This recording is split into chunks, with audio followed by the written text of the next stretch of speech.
on the show, guys. Believe it or not, we are like, 3 weeks away from reality football coming in. We got preseason just around the corner. Fantasy football season is upon us. Today in this episode, I want to do a special one here for you. I want to go through probably about 8 rounds, maybe 8 to 10 rounds, and give you the biggest bust at each position. So this is actually the quite opposite of 16-round draft solution, because you guys know what I offer, right? 16 rounds is the first ever and only video training. Guys, if you haven't got it, make sure you get it below. Use code TUBE20, save yourself 20%. In 16 rounds, I give you all the optimal players to draft in each round, omitting all of the busts. In this video, I want to do around 8 to 10 rounds, maybe less, maybe more, of every bust, like the biggest bust in each round. So I'm going to lay it out for you guys, and I'm going to say, hey, round 1, I think the biggest bust, based on my projection, my research, is going to be this player. So going to walk through every single round, do everything that's contrary to 16-round draft solution, where I give you all the optimal players, so you have that optimal roster, bulletproof. But in a sense, when I give you all those optimal players in 16-round draft solution, I'm omitting all of the bad players, so you don't end up drafting all the potential busts. So in a way, kind of the same to some degree, except I'm not giving you all the optimal players, sleepers, breakouts, everything that you get in 60 rounds. So make sure you guys do get 60 rounds. It is the game changer. I go through full mock drafts in there with you, everything you need to dominate your year-long league in 60 rounds. So make sure you guys grab it and use code TUBE20, all right? So let's dive into this now. If you're new to the channel, make sure you guys subscribe, thumbs up. I appreciate it. And leave a comment below. Let me know if you agree with each bust in each round. Is that the biggest bust? Let me know who you guys think is the biggest bust for each round. Love to get your feedback here, all right? So what I've got here is I've got kind of like an ADP simulator here. I'm going to run through, the first 8 to 10 rounds here and give you my prediction on the biggest bust for each round.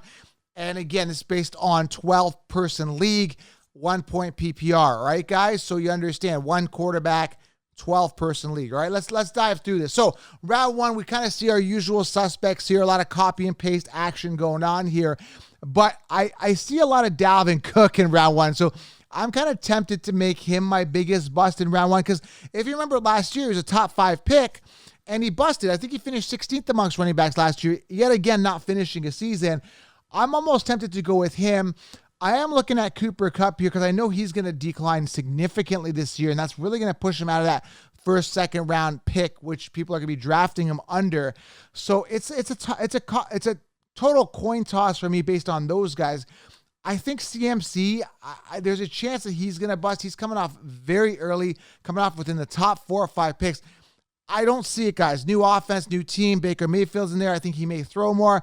I don't know how much offense he's going to get. Now, I did see guys like Kareem Hunt thrive and Nick Chubb thrive in that offense, so it's going to be interesting to see if Christian McCaffrey could thrive. But the guy, is jumping up for me as the biggest bust in round 1 yet again. I know this is obvious, but I'm going to have to go with either Cooper Kupp or Dalvin Cook, but I'm going to go with Dalvin Cook because, again, I'm going with what history tells me. He's going to be the first round bust. Biggest one for me. He's been paid. He's been incentivized already in the past. He's got no incentive to really thrive. He gets hurt every single season. History shows us he gets hurt every single season. Last year, he busted significantly. A couple years ago, missed fantasy football playoff championships. Again, always being drafted in the first round, always busting. Again, I'm going to say the biggest bust for the first round. And there's going to be more. There's going to be more because people are going to get hurt, right?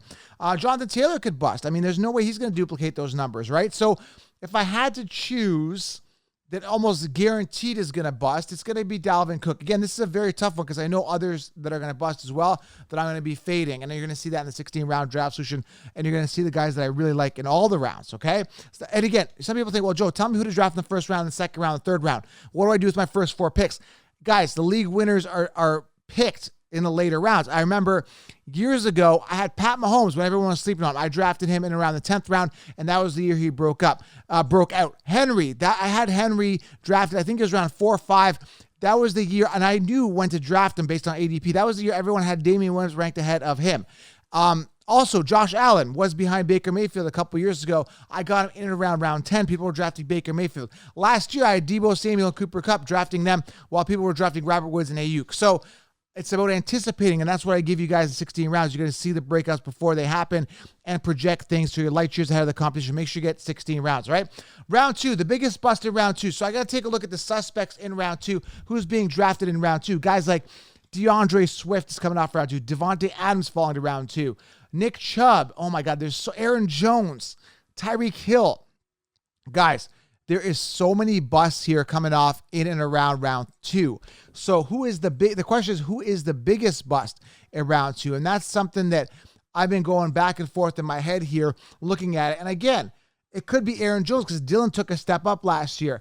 I'm looking at Tyreek Hill, Devontae Adams. Now, Devontae Adams and Tyreek Hill sometimes come off in round 1 as well.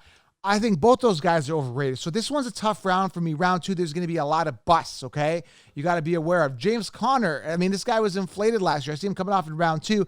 Very expensive. So if I were to choose the biggest bust here in round 2, this is a tough one. Again, that's why I want to make this one interactive. In the comments below, let me know who you think is the biggest bust per round. This is a very interesting one. I'm going to have to go here with DeAndre Swift. I'm not sold. He had 151 targets last year. Swift is on the Lions. Yes, he could get that lion's share of the volume, but sitting 8th on the consensus rankings, there's so many other running backs that are going to supersede him. I think an early second round is where I see him coming off mid second round, early second round, coming off as a RB1 for many teams who go wide receiver in round 1. Again, I don't see it, guys. DeAndre Swift, again, absolutely ludicrous here. I don't like it. I don't trust it. I don't believe in it. DeAndre Swift, to me, is the biggest bust here in round 2. All right, coming off round 3, who's the biggest bust here? We got the usual suspects here. I see Deebo Samuel falling to round 3, which is crazy. A.J. Brown, better value. I think he comes off round 2 typically. I see him falling around 3 in this particular simulation. Antonio Gibson, round 3. I think that's expensive for me. And T. Higgins, I see Jalen Waddle coming off round 4, but sometimes coming off. I think T. Higgins is a round 3 bust. I know a lot of people are high on T. Higgins. And again, he comes off round 2 sometimes. But if he falls even to round 3, T. Higgins and Antonio Gibson are the kind of the guys I'm looking at here that I think are going to be a bust. And I'm giving you some bonuses here, but I'm going to go Antonio Gibson. Round 3, I know people say it's a fair price to get an RB1, but they just drafted, I think it was in the 2nd or 3rd round, Brian Robinson there, who actually is quite contrary to Antonio Gibson. I had one of their beat writers on, guys, or one of the top influencers on YouTube for the Washington Commanders, and he was saying, Gibson has those issues, guys. He has those fumbling issues. So they brought in Robinson, who's contrary to him and who never had any fumbling issues in college, right? Knock on wood.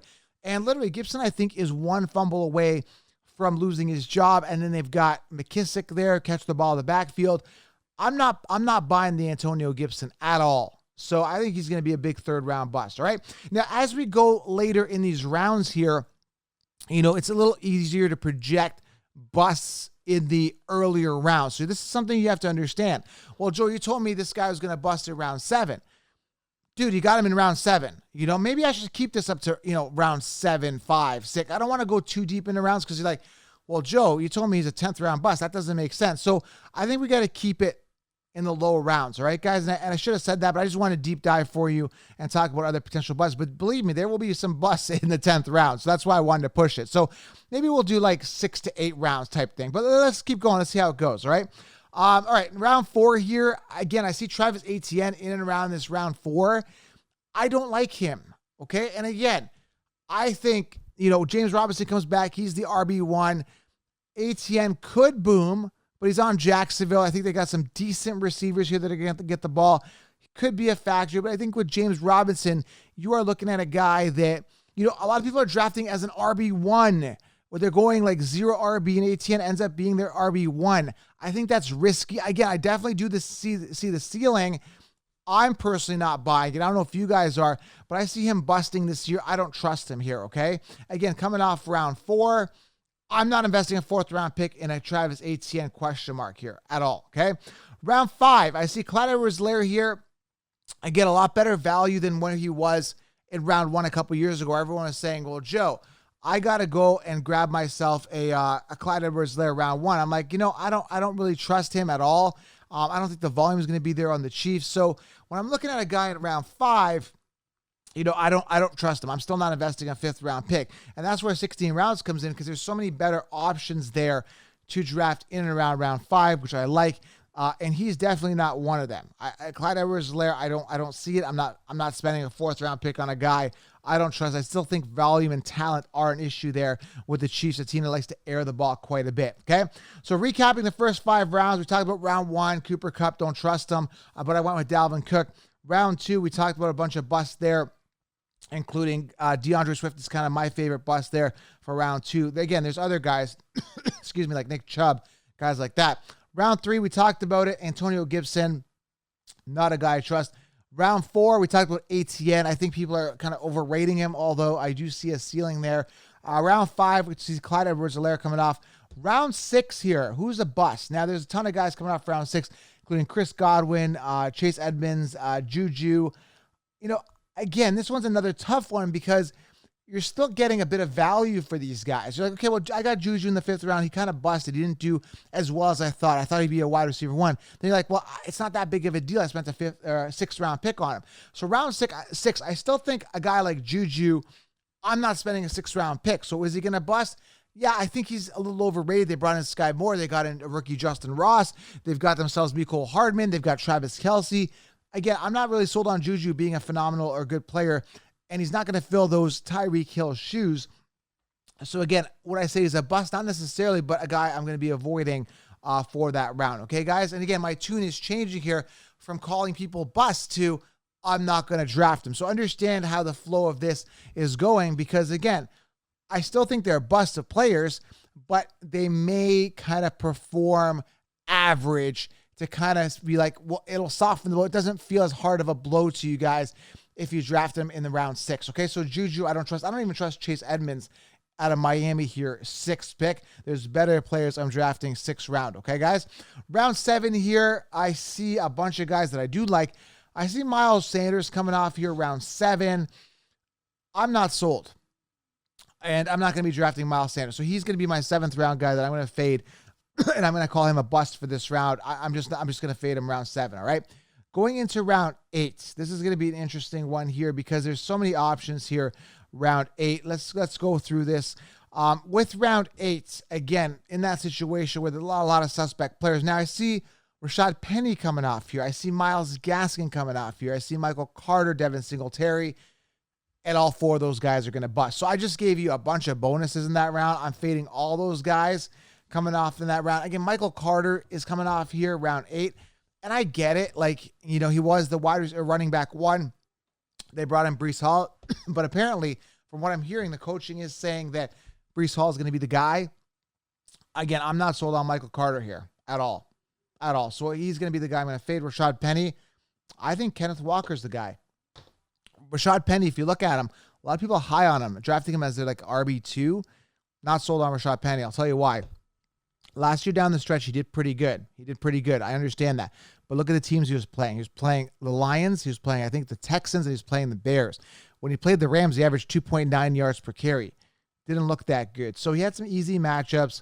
They ran the ball a lot. But I see Kenneth Walker taking that job, especially if Chris Carson doesn't come back, which I don't think he should. I don't recommend he does with that plate in his neck. Not looking good. All right, guys? So, again, Rashad Penny, very expensive here for me personally. I'm just going to fade him in round 8. And I'll do one more here for you, round 9. I see guys like Russell Gage, Brandon Ayuk coming off here. Michael Gallup, not bad. I'm going to go here. I'm going to fade Brandon Ayuk. You know, years to wow me, we're not wow. This is a guy that everybody drafted ahead of Debo. Ironic how they're riding Debo now and they're fading Ayuk.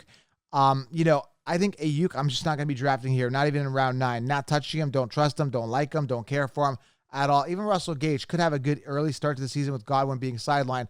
But Russell Gage, again, I'm fading him here in round 9. So there you guys have it. You know, busts in the early rounds at each round, and then guys I'm fading after round 6 that I won't be touching in those rounds. Hopefully this brought you guys a lot of value, and you guys are awake to why. Again, I can go into details on why I'm fading all these guys, but I'm going to sum it up in like one sentence. Years to wow me, I'm not wowed. It's very simple, guys. And some of these guys are lower on their depth chart. I'd rather have a rookie that's high on the depth chart than get a wide receiver that's low on the depth chart. So we're talking fantasy football draft strategy here. Give you a quick example here. Drake London. Okay, I'm looking at him here. He's coming off round 7. He typically comes off a little higher. Now, you got guys coming off in earlier rounds than him that won't necessarily finish ahead of him. Guys like, let me give you an example here. A lot of wide receiver ones. A guy like Mike Williams, wide receiver 2. Give me the upside of Drake London. You know what I'm saying? Another guy, let me see here, that's a wide receiver 2 coming off ahead of him. A lot of wide receiver 1s, actually. Gabriel Davis. I mean, he's coming off in around round 7 as well. I like Davis. I like the ceiling. He had a good end of postseason there near the end of the season, but he's still he's a wide receiver 2, right? So I kind of have that upside of Drake London. I'm giving you a couple examples there, right? So always aim high on that depth chart, guys. And again, I'm seeing, you know what's amazing here is that you can wait on wide receiver, and there's wide receiver ones for days after round 5. Look at the wide receiver ones after round 5. I'm going to give you them. Deontay Johnson, okay? Terry McLaurin, Elijah Moore. You know, there's some competition there. Cortland Sutton or Judy, round 5 or 6, right? You got Drake London. You've got Amon-Ra St. Brown. You got Treylon Brooks, who could be the one.